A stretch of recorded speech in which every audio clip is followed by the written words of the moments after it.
My sister slapped my 7-month-old son across the face at Christmas dinner, and my entire family just sat there. They didn't check on him. They didn't gasp. They just looked at me, waiting. Waiting for me to apologize. Waiting for me to smooth it over. Waiting for me to make everyone comfortable again, like I'd been doing my entire life. But this time, I didn't move. My husband did. Owen pushed his chair back slowly. The kind of slow that makes a room go quiet before anyone says a word. He looked my sister dead in the eye and said one thing, "Get out." That's when I knew everything was about to change. And honestly, I'd been preparing for this moment my whole life without even knowing it. Let me back up. I learned how to disappear long before I understood what the word meant. I was 10 years old, standing at the far end of my grandparents' dining room, right next to this old wooden chair with a faded seat. Everyone called it the extra chair. I called it mine. From that spot, I watched my sister Cassidy work the room. She was 2 years older, louder, and somehow always had the spotlight following her around. My mom would fuss over her hair, adjust her collar, tilt her chin up just right. There. Perfect. If I stepped forward to get in the family photo, Mom would gently guide me back with this practiced smile. "Let your sister shine, Audrey." My dad never said anything. He just fiddled with the camera settings, pretending he didn't see me standing there. Pretending he didn't hear that chair scrape across the floor as I sat back down, alone at the edge of everything. That's where it started. Or at least, that's the first time I really felt it in my bones. When I brought home an award from school, Cassidy accidentally spilled juice all over the certificate. You know what my mom did? She rushed to comfort Cassidy. Not me. Cassidy. She didn't even check if I was upset. She just said, "She didn't mean it, Audrey. You know your sister is sensitive." Sensitive. I heard that word more than my own name growing up. Anytime I hesitated, anytime I questioned something, anytime I just existed at the wrong moment, there it was, "Your sister is sensitive." My dad's go-to line was different but just as effective, "Don't make this bigger than it is." That sentence followed me through my entire childhood. Close. Unavoidable. Flattening. I remember one time in 8th grade, I made the honor roll. Straight A's for the first time ever. I was so excited I practically ran home from school. I burst through the door waving the paper, and my mom looked up from the couch where she was sitting with Cassidy. "That's nice, Audrey," she said. Then she turned right back to Cassidy. "So you were saying about the audition?" I stood there in the doorway, arms still raised, that paper suddenly feeling heavy. My dad walked past me to the kitchen. Didn't even glance at it. That night at dinner, Cassidy mentioned she'd gotten an AB on a test she thought she'd failed. My parents acted like she'd won a Nobel Prize. Celebrated. Made her favorite dessert. Asked her all about it. I never brought home another award after that. What was the point? As teenagers, the gap got worse. When Cassidy wanted concert tickets, I was told to hand over the money I'd saved from babysitting. "You're good with planning," Mom said, like being responsible was just something I owed them. Like it was my job to fund Cassidy's fun. When I needed a ride to work on a school project, they forgot. Twice. The third time, my dad just said, "Ask your sister." Cassidy had already left with her friends. I kept thinking it would get better when I turned 18. Like adulthood would somehow break the pattern. It didn't. At holiday dinners, Cassidy's stories filled the entire table. If I spoke, someone interrupted. If I disagreed with anything, the whole room would stiffen. "Audrey, you're reading too much into things," Mom would say. And just like that, I'd get the message, "Shut up before everyone turns on you." So I did. 4 years. I moved out, built my own life, found my own rhythm. Met Owen in a coffee shop when I was 26. He was the first person who actually listened when I talked. Really listened. Didn't interrupt. Didn't dismiss. Just heard me. When I introduced him to my family, I watched how they treated him compared to Cassidy's boyfriends. Polite but distant. They asked him surface questions but never really engaged. Meanwhile, they'd spend hours talking to Cassidy's latest guy about his band or his startup or whatever. Owen noticed. He didn't say anything that night, but later, in the car, he asked, "Do they always do that?" "Do what?" "Act like you're not quite part of the family." I'd never heard anyone say it out loud before. I started crying right there in the passenger seat. Not sad crying. Relief crying. Because someone finally saw it. But that old programming stayed with me even after I moved out, even after I got married. Step back. Soften your voice. Don't disturb the balance. Don't make waves. Protect everyone but yourself. I didn't fully understand what that silence had cost me until Oliver was born. The night it happened, Christmas dinner was supposed to be perfect. That's what my mom kept saying all week. It'll be perfect. She'd gone all out with decorations, the good china, the works. And Cassidy? She'd set up her ring light and camera because she was filming content for her social media. Because of course she was. Oliver was fussy. He's a baby. Babies get fussy. He was 7 months old, teething, and the bright lights and noise were getting to him. I was trying to calm him down, bouncing him gently, speaking softly. That's when Cassidy snapped. "Oh my God, Audrey, can you just get him to stop? You're ruining the whole vibe." I looked at her. "He's a baby, Cassidy." "Yeah, well, you're the one who can't control him." My mom chimed in from across the table. "Maybe take him to another room, sweetie? Just until he settles down?" I felt it then. That old familiar pressure. Make yourself smaller. Remove the problem. Disappear. But before I could stand up, Oliver let out another cry. And that's when it happened. Cassidy reached over and slapped him across the cheek. Not a tap. A slap. The sound cracked through the room. Oliver's cry shot up, then dropped into the shocked silence. He didn't understand what had just happened. Neither did I, for a second. I stared at the red mark blooming on my baby's face. My hands started shaking. Then I looked around the table.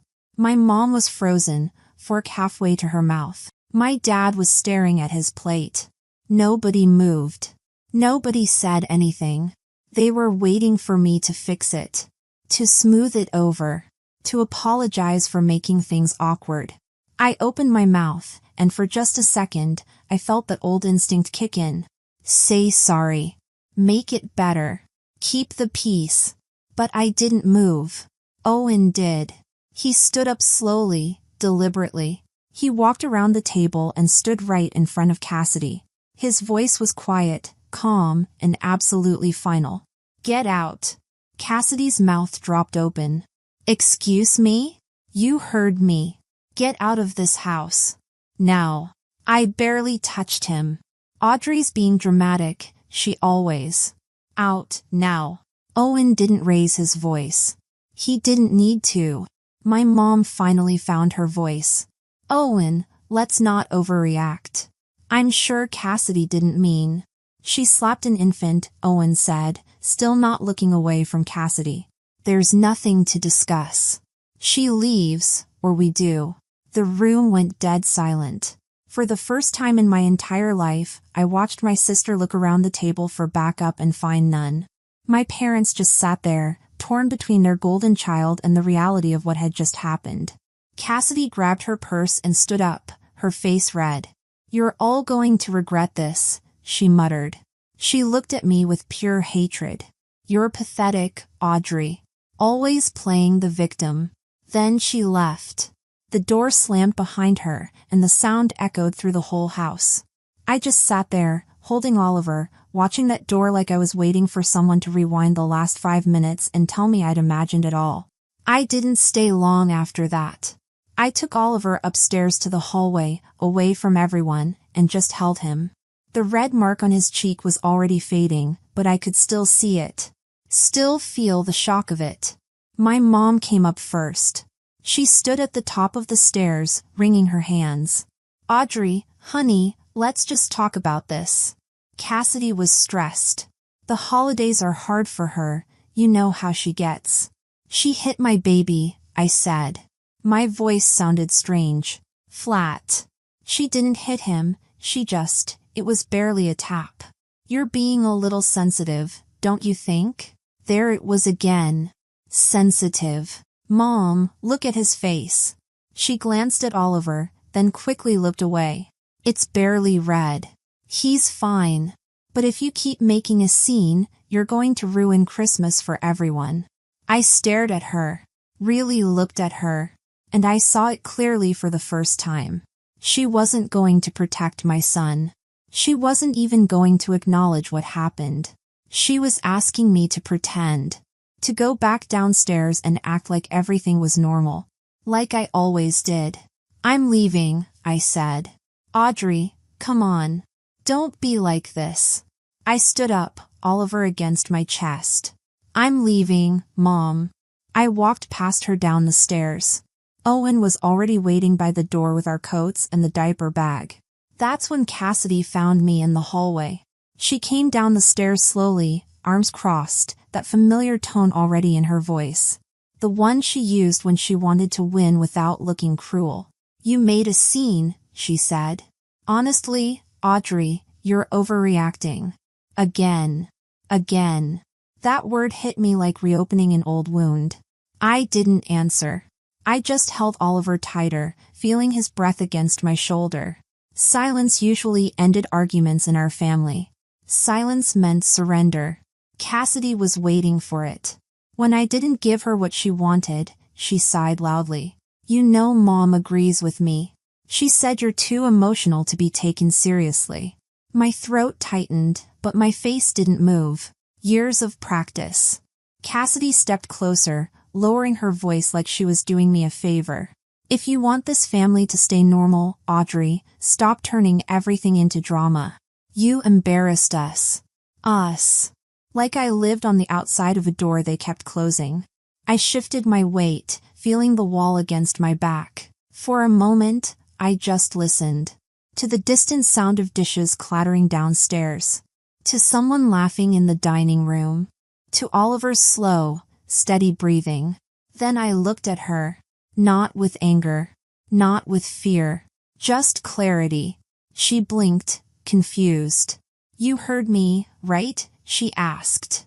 I heard you, I said. My voice was steady. Calm. Final. Something changed in her expression. She didn't know why my silence felt different this time. She only knew it didn't bend. When I walked away, she didn't follow. She didn't understand that the moment she called me dramatic, that script they'd been writing for me my entire life finally started to dissolve. I didn't break. I didn't snap. I just stopped shrinking. We left that night. I bundled Oliver against my chest, and Owen walked ahead with the diaper bag. The cold air hit us as soon as we stepped outside, sharp and clarifying. Owen didn't speak during the drive home. He didn't need to. His silence wasn't avoidance. It was support. And I felt it. Once we got home, I laid Oliver in his crib. He was already drifting off, his tiny fist opening and closing. I watched his chest rise and fall for a long moment, then I stepped back into the hallway. Something inside me clicked into place. I didn't cry. I didn't rant. I didn't replay the slap over and over in my head. I moved. In the living room, I grabbed my phone and opened a blank note. My thumbs hovered for just a second, then I started typing. December 25th, 7:14 p.m.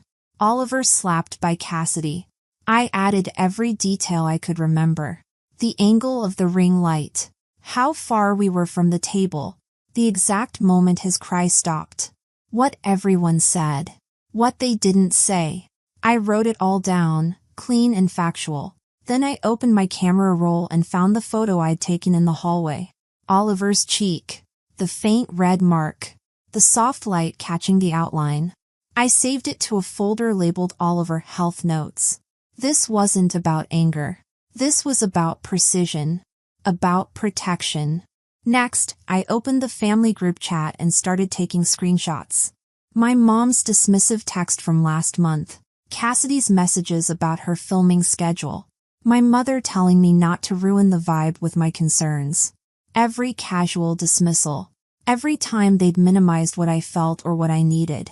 Each screenshot went into its own labeled folder. Then I created a spreadsheet. One tab for timeline. Another for witness observations. Another for communication logs. I was organized. Methodical. Clear. Owen came into the room and set a mug of tea down next to me. He looked at the screen, at the folders, at the photo of Oliver's cheek. He didn't ask what I was doing. He just said, "Take your time." Then he stepped back and gave me space. I kept typing. I pulled up medical records from Oliver's pediatrician visits, feeding schedules, temperature logs, weight checks, development milestones. Not to weaponize them, to protect him, to show the truth without raising my voice, to build something solid enough that no one could call it overreacting. The clock hit midnight. I kept going.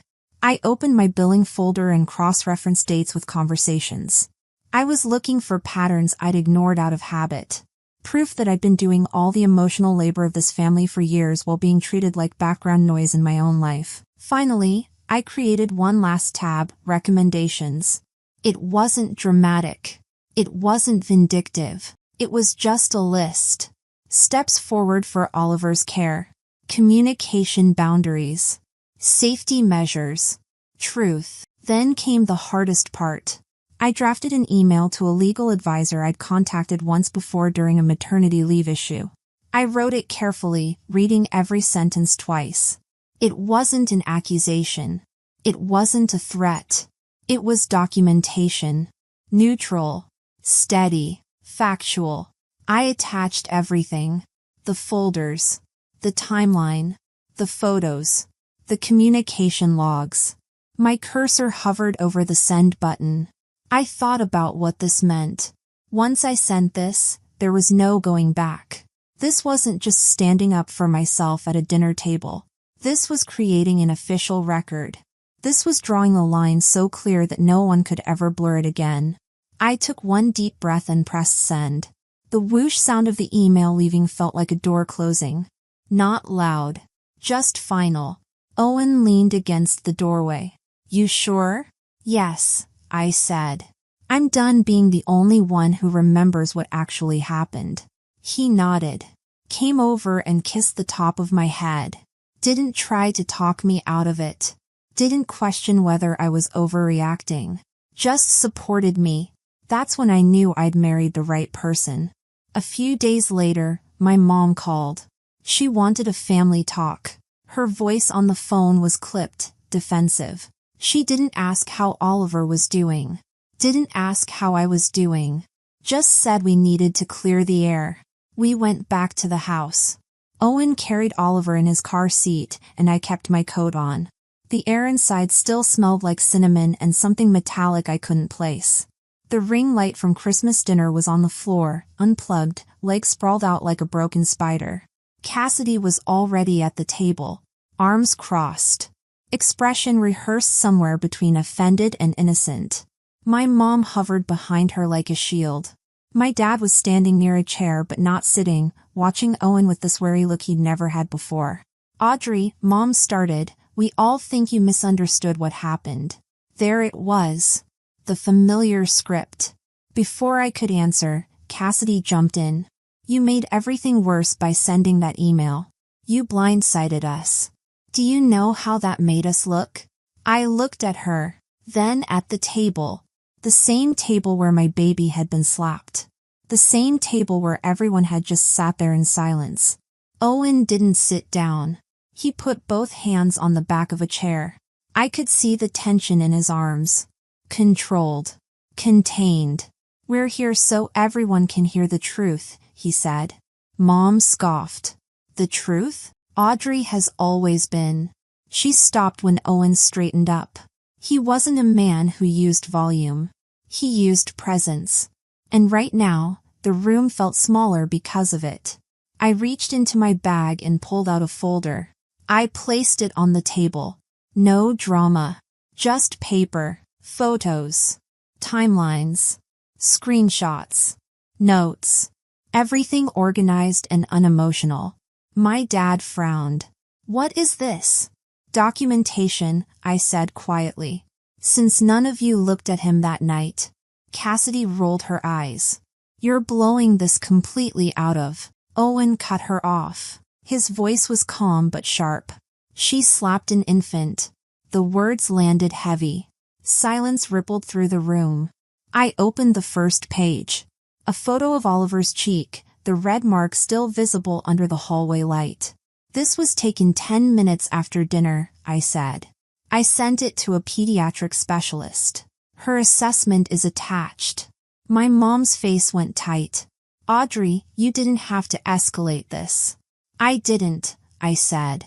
"The system did." I slid another page forward. My notes. The risk assessment. The guidance from the legal advisor. Documentation that now existed outside the family's control. "This isn't about punishing anyone," I said. "It's about protecting my child." Cassidy's chair scraped loudly as she stood up. "You're making me look like a monster." "No," I answered. "I'm showing what happened." Her eyes flashed. "You're pathetic, Audrey. You always need to be the victim." Before that old ache could rise in my throat, Owen stepped forward. Slow. Steady. "Enough," he said. Cassidy's mouth opened, ready to fight back. He didn't give her the chance. He looked her dead in the eye, the same way he had on Christmas night. "Get out." The room froze. My mom gasped. My dad's jaw twitched. Cassidy stood there, caught between rage and disbelief. "You can leave," Owen added, "or we will." The power shifted so quietly it felt like a change in temperature. For the first time in my life, I watched my sister search the room for someone to defend her and find no one willing. She grabbed her purse, muttering under her breath, but her eyes wouldn't meet mine. Wouldn't look at the folder. Wouldn't face the truth. She walked out without looking back. The door clicked shut softly. A small sound with the weight of an ending. I let out a breath I felt like I'd been holding for 30 years. My mom spoke first, her voice shaking. "Audrey, what happens now?" I closed the folder. Now, the rest is in motion. And for once, it's not my job to fix it. My dad finally spoke. "You're really going through with this?" "I already have," I said. "This isn't a threat. It's protection. For Oliver. And honestly, for me too." Mom's face crumpled. "But we're family." "Family doesn't mean accepting abuse," I said. "Not anymore." We left after that. No hugs. No promises to call. Just a clean exit. We drove home in silence. Oliver slept the whole way, his little breaths fogging the edge of his blanket. Owen kept one hand on the wheel, the other resting near mine. Not touching. Just there. At home, I carried Oliver into the backyard. The winter sun was low and soft, warm enough that it didn't feel empty. I set him down near the patio, and he pulled himself up on the wooden bench, wobbling, determined, pure. He laughed. A small, bubbling sound. New. Untouched by anyone else's expectations. I sat beside him, letting the moment stretch. For years, I'd confused silence with surrender. I'd learned to step back, to make myself small, to keep the family intact at my own expense. But watching Oliver steady himself on shaky legs, I understood something simple and final. Silence only hurts when it belongs to someone else. When it's yours, it becomes something different. A boundary. A beginning. The folder I'd closed at my parents' house was still sitting on the kitchen counter. Untouched. No frantic calls. No desperate apologies. Just space. Open. Clean.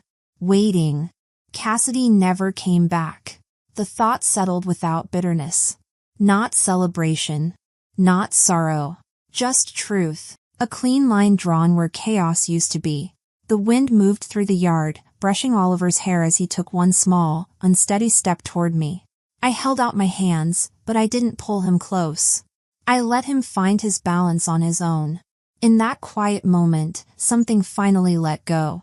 Something I'd been carrying since I was 10 years old, standing next to that faded wooden chair at the end of a long table. For the first time, the silence felt like mine. The yard grew quiet as the last bit of daylight slipped away. Oliver watched me with wide, clear eyes. I breathed in the cold air, letting it fill the spaces where fear used to live. The past didn't vanish. But it didn't control me anymore. Families break in loud ways. But they also break in silence. And sometimes, that silence becomes the first honest sound you finally hear. Boundaries aren't revenge. They're the place where your life actually begins. Thanks for listening. If you liked this story, share it with others who needs to hear it. And don't forget to comment and subscribe for more stories about finding your voice when everyone else wants you silent. Sometimes the bravest thing you can do is stop making yourself small for people who never made room for you anyway.